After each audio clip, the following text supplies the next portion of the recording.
আসসালামু আলাইকুম। আজ আমরা আলোচনা করব বাংলাদেশের অর্থনীতির একটি অতি গুরুত্বপূর্ণ বিষয় মূল্য সংযোজন কর বা ভ্যাট নিয়ে।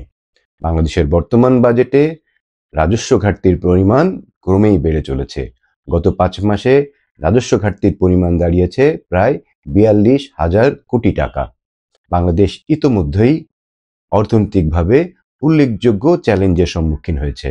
বাংলাদেশের সাধারণ মুদ্রাস্ফীতির হার 12%, খাদ্য মুদ্রাস্ফীতির হার প্রায় 14% এবং বেকারত্বের হার 40%।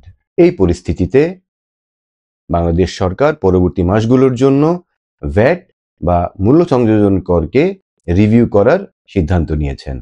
চলুন আজকে সরকারের এই সিদ্ধান্তটিকে আমরা বিশ্লেষণ করি। অর্থনীতিতে প্রত্যাশিত গতি না ফেরা এবং বেশ কিছু নিত্য প্রয়োজনীয় পণ্যে আমদানি শুল্কে ছাড় দেওয়া, যার ফলে সরকারের রাজস্ব আয় কমে গেছে উল্লেখযোগ্যভাবে। পেট্রোলিয়ামের ইম্পোর্ট কমেছে, ভোজ্য তেলের ট্যাক্স ছাড় দেওয়া হয়েছে, সরকারের অনেক উন্নয়ন চলমান প্রকল্প যেগুলো স্থবির বা থমকে গেছে, ফলে সেখান থেকেও সরকারের ট্যাক্স আয় অনেক কম হয়েছে। আন্তর্জাতিক মুদ্রা তহবিল IMF এর প্রেসক্রিপশন অনুযায়ী বছরের মাঝামাঝি এসে লক্ষ্যমাত্রা অর্জনে নতুন করে ট্যাক্স আরোপের পরিকল্পনা করেছে বাংলাদেশ জাতীয় রাজস্ব বোর্ড NBR। কম ভ্যাটের অন্তত 43 রকমের পণ্যে এবং সেবার উপরে ভ্যাট বাড়িয়ে 15% করার পরিকল্পনা তাদের। এসব খাতে বর্তমানে 5 থেকে 10% হারে ভ্যাট নেওয়া হয়। এগুলোর মধ্যে রয়েছে বিমান ভ্রমণ, সিগারেট, LPG, ব্র্যান্ডেড এবং নন ব্র্যান্ডেড পোশাক, রেস্তোরাঁ, এসি এবং নন এসি হোটেল ইত্যাদিতে অর্থ ব্যয়ের পরিমাণ বাড়তে পারে। এসব ক্ষেত্রে বর্তমানে 7.5% হারে ভ্যাট প্রচলিত আছে, যেটিকে 15% করার প্রস্তাব করা হয়েছে। তার মানে প্রায় দ্বিগুণ।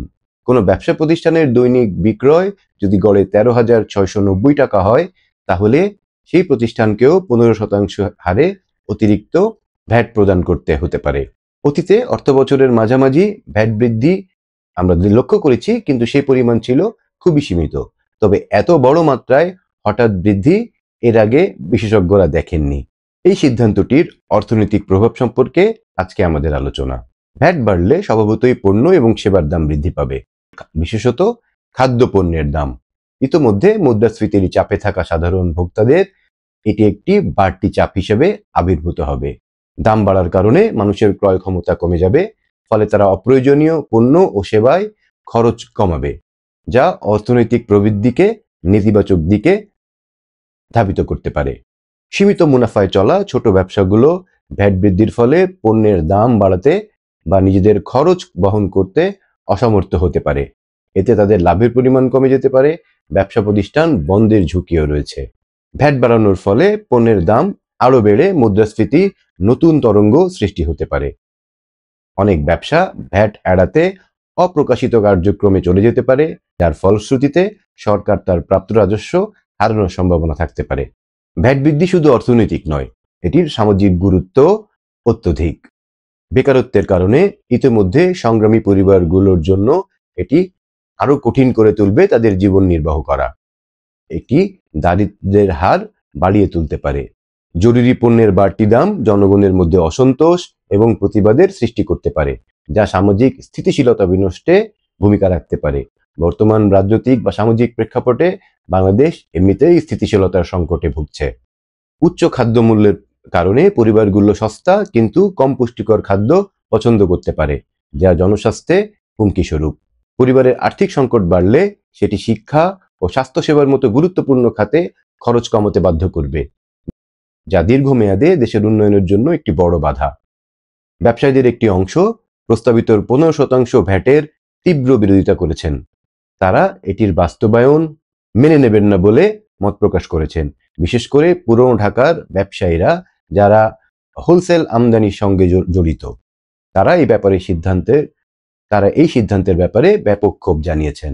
অন্যদিকে বর্তমান সরকারের অর্থ উপদেষ্টা, যিনি বাংলাদেশের প্রথম শ্রেণীর একজন অর্থনীতিবিদ, তাকে প্রশ্ন করা হয়েছিল ভ্যাট বাড়ানোয় মুদ্রাস্ফীতি বা নিত্যপণ্যের উপর প্রভাব পড়বে কিনা।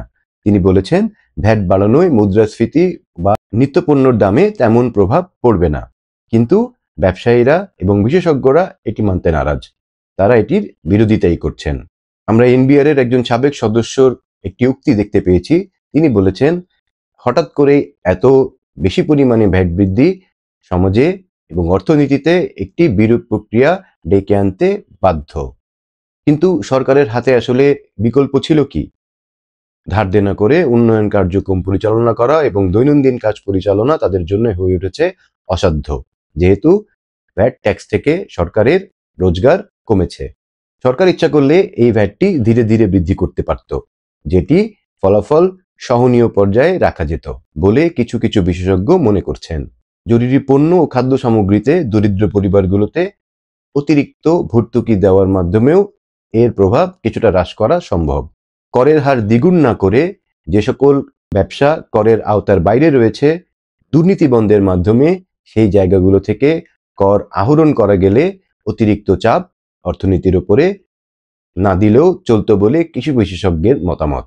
ব্যবসায় বান্ধব পরিবেশ সৃষ্টি করে বিনিয়োগ আহ্বান এবং কর্মসংস্থান সৃষ্টির মাধ্যমেও অর্থনৈতিক চাপ থেকে সরকার কিছুটা মুক্তি পেতে পারত। সর্বোপরি বাংলাদেশে প্রস্তাবিত ভ্যাট বৃদ্ধির এই প্রক্রিয়াটি একটি জটিল প্রক্রিয়া, যার অর্থনৈতিক এবং সামাজিক প্রভাব ভীষণভাবে বিদ্যমান। অর্থ উপদেষ্টার এই অস্বীকৃতির সাথে বিশেষজ্ঞদের মতের মিলছে না। চিন্তাশীল নীতিমালা ও লক্ষ্যভিত্তিক পদক্ষেপের মাধ্যমে এই চ্যালেঞ্জগুলো সমাধান করা সম্ভব। এই বিষয়ে আপনার কি মত? আমরা আপনার মতামত জানতে চাই। আপনার মতামত কমেন্ট বক্সে কমেন্ট করে জানাতে পারেন। ভিডিওটি যদি আপনার ভালো লেগে থাকে তাহলে লাইক করুন, শেয়ার করুন এবং নতুন আপডেটের জন্য আমাদের সাথে থাকুন। ধন্যবাদ।